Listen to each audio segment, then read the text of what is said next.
The NSSF deduction has proven to be the thorn in the flesh of payslip holder from paying Kenya shilling 200 between the year 2013 to 2023, then going up in excess of 2,000 in the year 2024.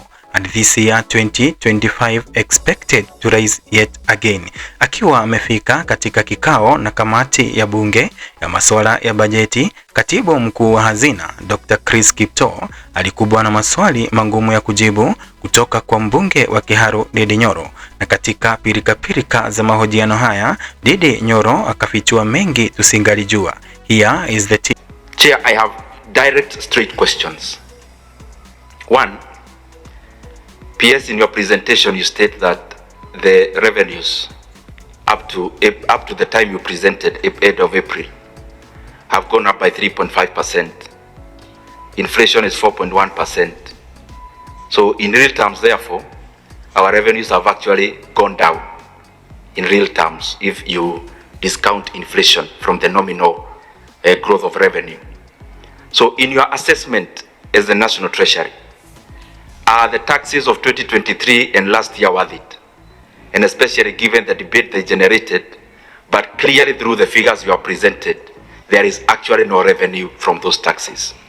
Secondly, you have stated that you project the revenues as they were stated at 3.3 trillion shillings. I would want to know the kind of how much GDP are you calculating with? Because in your own figures, the GDP I have seen hovering around 18 to 19 trillion, then the 17.2% benchmark you've put on yourself is actually 3.9 trillion, not 3.3. So because most of our decision making will be based on the GDP, how much GDP are you dealing with in terms of this financial year? The other issue I asked the chairman for, you interact a lot with our committee and finance, housing levy. And chairman, forgive me, I'm asking because this presentation is basically more economic. I mean, there is very little budget in terms of what they are seeking. It's more macro, so I'll be finishing soon. In terms of housing levy, your own data shows that construction sector in Kenya went down last year, actually contracted. Given the housing levy that is being deducted, yourself, I mean, your opinion, don't you think this money was better off in private pockets than when we give it to government? And especially given the reason to which we give this money, which is construction, actually shrunk. Securitization is the other question. I want to add on the questions that have been asked. And I have reservations actually around securitization. It's good I make that clear early. One, how much money are we borrowing? Secondly, what percent, that, for what duration, by the time of maturity, how much will we have paid for the entire amount? And then on that securitization, supposing now PS, when you are PS for the National Treasury, you came into your position and your predecessor had securitized all the revenues of government. And the other question on that, is this money debt? And if it is debt, is it in the books of government as a debt? If it's not a debt in your treatment, what would happen if a new CS for transport comes and issues a gazette notice that removes the 7 shillings? The fallback position is debt. And if it is guaranteed, is it in the government books? Those are the questions I'd want around securitization.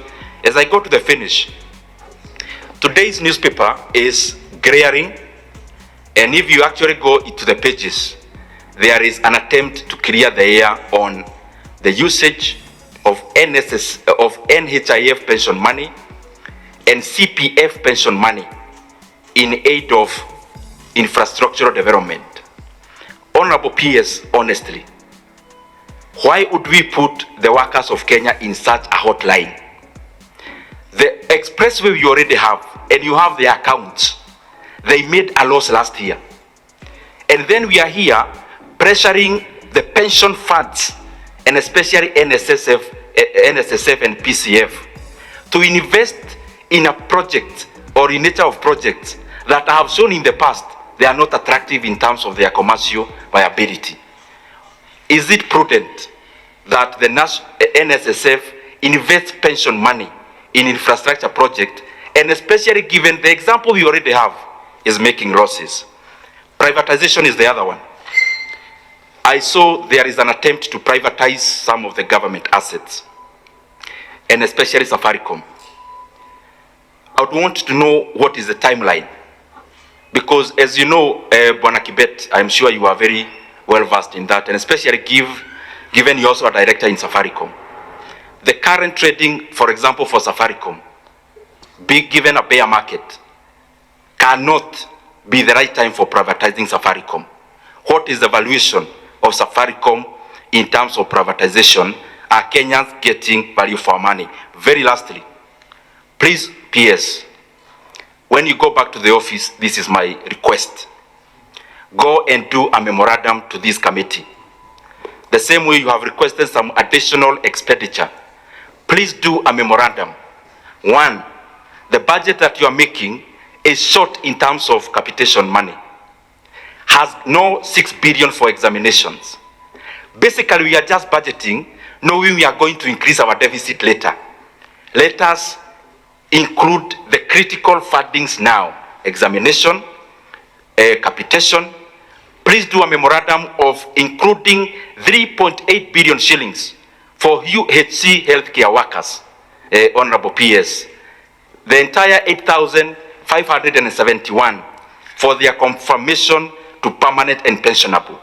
In a budget of 4.2 trillion, 3.8 trillion is barely just 1% of that money.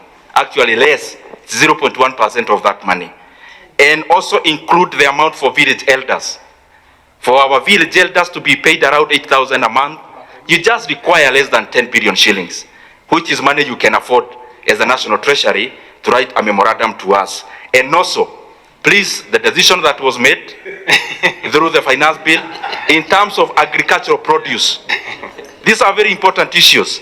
We cannot afford to move agricultural inputs from zero rated to exempt, because as we talk now, Uga prices is in its highest prices for the last 18 months. And especially given we already have subsidy in fertilizer, we cannot afford to increase the cost of agriculture. Thank you very much, Honorable Chair. Very well.